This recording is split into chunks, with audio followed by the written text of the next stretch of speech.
Hello agriculture student, स्वागत है आप सभी का फसल डॉक्टर के यूट्यूब प्लेटफॉर्म पर।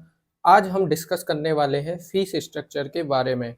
जेएनकेवीवी एंड आरवीएसकेवीवी कॉमन एंट्रेंस एग्जाम का रिजल्ट आ चुका है। अब काफ़ी बच्चों के मन में यह डाउट है कि फीस स्ट्रक्चर क्या होता है पीजी कोर्स के लिए और पीएचडी कोर्स के लिए। तो वह मैं आज आपको इस वीडियो के माध्यम से बताऊंगा। तो उससे पहले हम जान लेते हैं कि जैसा कि आपको पता है 15 तारीख को आपका जो है रिजल्ट डिक्लेयर हो चुका है और आपकी जो मेरिट रैंक आएगी वह 17 तारीख को मेरिट रैंक जो है डिस्प्ले कर दी जाएगी। मेरिट रैंक डिस्प्ले करने के बाद जो है आपको वेरिफिकेशन के लिए बुलाया जाएगा। तो वेरिफिकेशन से संबंधित मैं एक वीडियो बनाऊंगा और उसमें इन डिटेल मैं आपको समझाऊंगा कि कौन कौन से डॉक्यूमेंट्स आपको लेकर आना है, ताकि आप एक ही बार में सारे डॉक्यूमेंट्स लेकर पहुँचें। तो ये रहेगा आपका वीडियो और ये आपको कल तक प्रोवाइड हो जाएगा। उससे पहले वीडियो में शुरू करूं, आपको एक छोटा सा काम करना है। इस वीडियो के डिस्क्रिप्शन में मैंने अपने टेलीग्राम चैनल का लिंक दिया है, आप जाकर उसे ज्वाइन कर लेंगे तो आने वाले जो भी अपडेट्स हैं आरवीएस के भी एंड जेएन के भी कॉमन एंट्रेंस से, और अभी जो आपको वेरिफिकेशन, काउंसलिंग, फीस स्ट्रक्चर्स और कई सारी जो आपके डाउट्स रहेंगे वह आपको वहाँ क्लियर कर दिए जाएंगे। तो आप उस चैनल को भी सब्सक्राइब वो कर लें, ज्वाइन कर लें। तो जैसा कि आपको पता है कि रिजल्ट डिक्लेयर हो चुका है, अब जो है हमारे मन में यह डाउट है कि फीस स्ट्रक्चर क्या होगा। तो सबसे पहले तो यह जान लीजिए कि जो आपका फीस रहेगा वह सेमेस्टर वाइज रहेगा, ईयर वाइज नहीं रहेगा। तो आप अगर पीजी कोर्स के लिए अप्लाई कर रहे हैं तो इसमें 4 सेमेस्टर रहेंगे और 4 सेमेस्टरों में फीस जो है 4 सेमेस्टर के अनुसार ही भरी जाएगी। पहले सेमेस्टर, दूसरे सेमेस्टर और तीसरे सेमेस्टर और चौथे सेमेस्टर। तो इस प्रकार जो है प्रत्येक सेमेस्टर के शुरुआत में आपसे फीस ली जाएगी। अब चलते हैं हम इसके फीस स्ट्रक्चर के बारे में जानते हैं। फीस स्ट्रक्चर यहाँ दो प्रकार से रहेगा। पहला रहेगा एमपी डोमिसाइल के लिए, जो कि एमपी के रहने वाले हैं उन लोगों के लिए, और दूसरा रहेगा अपना अदर स्टेट्स के लिए। अदर स्टेट्स के लिए भी यहाँ फीस स्ट्रक्चर अलग रहने वाला है। तो देखिए, जो एमपी डोमिसाइल के स्टूडेंट्स हैं उनका जो फ्री सीट पर जो उनका पेमेंट रहेगा वह 20,000 रहने वाला है, और उनका पेमेंट सीट पर जो रहेगा वह 35,000 से 40,000 के बीच में रहने वाला है। तो ये तो रहा एमपी डोमिसाइल वाले छात्रों के लिए।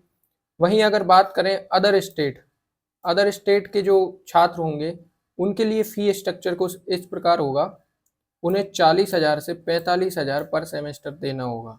तो ये तो रहा फीस स्ट्रक्चर, जिसके बारे में हम लोग ज़्यादा उत्साहित थे कि क्या फ़ीस रहेगी। तो आपकी सेम यही फ़ीस रहने वाली है। फ्री सीट पर अगर 20,000 है फर्स्ट सेमेस्टर में, तो नेक्स्ट सेमेस्टर में या तो 21,000 होगी या उसके आसपास होगी। तो ये आपका फ़ीस स्ट्रक्चर रहा। सेम पेमेंट सीट में भी यही रहेगा। रेगुलर आपको 4 साल यही 2 साल आपको यही देखने को मिलेगा चारों सेमेस्टर में, ठीक है। और जो अदर स्टेट वाले हैं, एक्चुअली क्या है, अदर स्टेट वालों का पेमेंट सीट पर ही सिलेक्शन होता है, उन्हें फ्री सीट नहीं मिलती है। तो जब फ्री सीट नहीं मिलती है तो उनको 40,000 और 45,000 के आसपास का ही फीस जो है पे करना पड़ता है। दूसरी बात ये है कि जो अदर स्टेट वाले स्टूडेंट्स हैं उनको यहाँ जनरल कैटेगरी में ही सिलेक्शन मिलेगा, तो उनको यहाँ किसी भी प्रकार का कोई स्कॉलरशिप जो है नहीं मिलेगा। अब बात कर लेते हैं कुछ स्कॉलरशिप्स के बारे में। तो जो एमपी डोमिसाइल स्टूडेंट्स हैं और जिनको क्या नाम है फीस पे करने में थोड़ी समस्या है, और वे लोग हमारे SC ST OBC से आते हैं, तो उनके लिए यहाँ पर एक स्कॉलरशिप रहेगी। वह स्कॉलरशिप रहेगी post matric scholarship. Post matric scholarship में आप जितना अमाउंट जमा करने वाले हैं, चूँकि क्या है, पोस्ट मैट्रिक केवल आपको फ्री सीट पर मिलेगी। आपको जो पोस्ट मैट्रिक स्कॉलरशिप मिलने वाली है वो केवल और केवल फ्री सीट पर ही मिलेगी, और पेमेंट सीट पर आपको पोस्ट मैट्रिक नहीं मिलेगी, भले ही आप SC ST कैंडिडेट्स हों या फिर आप OBC हों। तो जो SC/ST और OBC कैंडिडेट्स हैं वह जितना अमाउंट एक साल में सबमिट करेंगे उतना अमाउंट और उससे कुछ ज़्यादा अमाउंट उनको जो है यहाँ मिल जाएगा स्कॉलरशिप के माध्यम से, पोस्ट मैट्रिक जो स्कॉलरशिप है उसके माध्यम से। बाकी अगर आप MP डोमिसाइल हैं और आप जो है पेमेंट सीट पर सिलेक्ट हुए हैं तब आपको किसी भी प्रकार का कोई स्कॉलरशिप का लाभ नहीं दिया जाएगा। इसके अलावा यदि आप जनरल कैटेगरी से हैं तो जनरल कैटेगरी में यहाँ किसी भी प्रकार की कोई स्कॉलरशिप आपको नहीं मिलती है। संबल स्कॉलरशिप, जन कल्याण स्कॉलरशिप, मेधावी तो BSc तक ही मिलती है। तो इस प्रकार जो है आपको यहाँ कोई स्कॉलरशिप नहीं मिलेगी। बट अगर आप फ्री सीट पर OBC और SC/ST कैंडिडेट्स हैं तो आपको स्कॉलरशिप मिलेगी और वह स्कॉलरशिप आपका पर ईयर 45 to 49,000 रुपीज़ के अंतर्गत आपको मिल जाएगी। तो इन छात्रों के लिए यहाँ थोड़ा सा बेनिफिट है। और जो अदर स्टेट हमारे छात्र आने वाले हैं, अदर स्टेट से जो छात्र आएंगे उनको यहाँ किसी भी प्रकार की कोई स्कॉलरशिप का लाभ नहीं मिलने वाला है। अब बात करते हैं इंस्टॉलमेंट की। तो जो आपका पहला इंस्टॉलमेंट जमा होगा यानी फर्स्ट इंस्टॉलमेंट आप जो जमा करेंगे वह आपका ऑफलाइन होगा, मतलब कैश में जमा करना पड़ेगा आपको।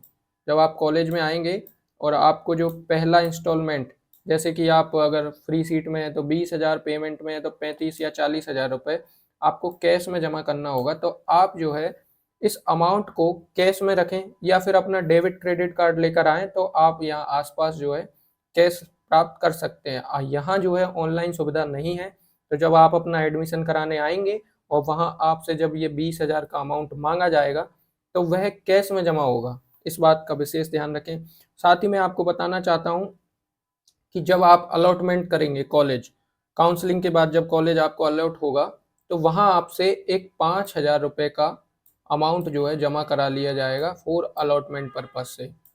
और यह जो है नॉन रिफंडेबल रहेगा, मतलब ये किसी भी कंडीशन में आपको वापस नहीं किया जाएगा। इवन आप कॉलेज लेते हैं नहीं लेते हैं, अगर आपने एक बार ये अमाउंट फिल कर दिया मतलब आपने अपनी सीट अलॉट कर ली, उसके बाद ये आपको पेमेंट वापस नहीं होने वाला। और जो आप यह 20,000 रुपये भरने वाले हैं, तो कई सारे बच्चों का यह डाउट होता है कि सर मेरा JRF में हो गया है और मैंने यहाँ फीस पे कर दी है तो अब क्या होगा।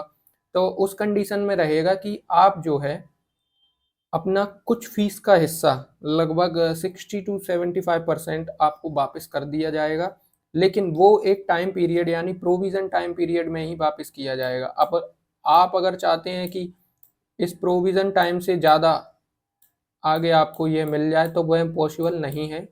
प्रोविज़न टाइम के अंतर्गत ही आपको यह निकालना पड़ेगा, अन्यथा आपको ये पेमेंट भी नहीं मिलेगा। तो एक स्पेसिफिक टाइम रहेगा इसे वापस करने का, तब तक आप वापस कर सकते हैं तो बेझिझक वापस हो जाएगा। लेकिन ये प्रोविज़न टाइम भी आपके रिजल्ट के आसपास का ही रहेगा। जब आपका रिजल्ट आ जाएगा तो उसी समय के आसपास आपका ये प्रोविज़न टाइम रहने वाला है।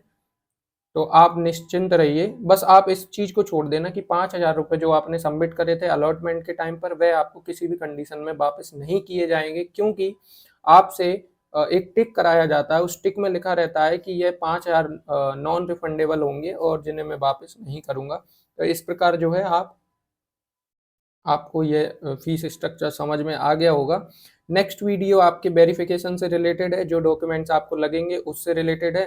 तो चैनल को सब्सक्राइब कर लें और जो मैंने वीडियो डिस्क्रिप्शन में आपको लिंक दिया है आप उसे टेलीग्राम पर जाकर ज्वाइन कर लें।